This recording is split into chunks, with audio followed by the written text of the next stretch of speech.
In this chapter, we're going to look at how to direct actors. But it's impossible to talk about directing acting performances without mentioning how to be the type of person that can direct a set well. So that's what we're going to look at first in this tutorial. First, why do actors even need a director? What if they're really good actors and totally know what they're doing? Well, they still need a director. Because in order for actors to deliver a powerful, genuine performance, they need to live as the character for those moments. And if they have to mentally step out of that moment to evaluate their own performance, then they can't completely commit to the scene. Actors need to perform the scene and only perform the scene. Someone else needs to be brought in to evaluate that performance so that what they are feeling is coming across in the way they intended and so that the emotional levels are consistent from shot to shot within a scene.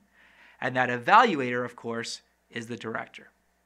Obviously, there are no set rules on how to direct well. As we'll see in the next training series on directing, everyone has a different approach. But there are some general ideas to be aware of so you can figure out where you stand. Directors usually know the script better than anyone else on set, and they probably should. It's the basis for almost every single decision. So if you're a director, read the script over and over and be intimately familiar with every location, shot, action, line of dialogue, scene, beat, everything.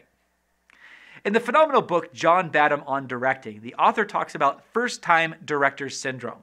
This is a situation all too common on film sets where a director needs everyone to know that they're in charge. So they're not open to feedback from their team or the actors. And as we'll see in the directing course, being closed off to team input can cause dissension in the ranks and sour the whole tone of the set. So I recommend being open and listening to input from your team, especially the actors. Now, I'm a softie. I don't like yelling or pouting. I like communicating, keeping it real. So that's the way I direct. But I do have to say, it does seem that directors that are bullies and jerks do seem to get better responses from both cast and crew.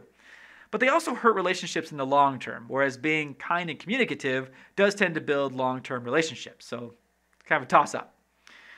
So there are different directing styles, but I think it is important to pick one that is true to who you are. Few things are more jarring than working on a creative project with someone and they go from being sensitive to enraged at the drop of a hat. Now, you can prepare to work with a big ego or even a hot temper, but it's nearly impossible to work with someone that is unpredictable. Next, we'll look more at how to support your actors.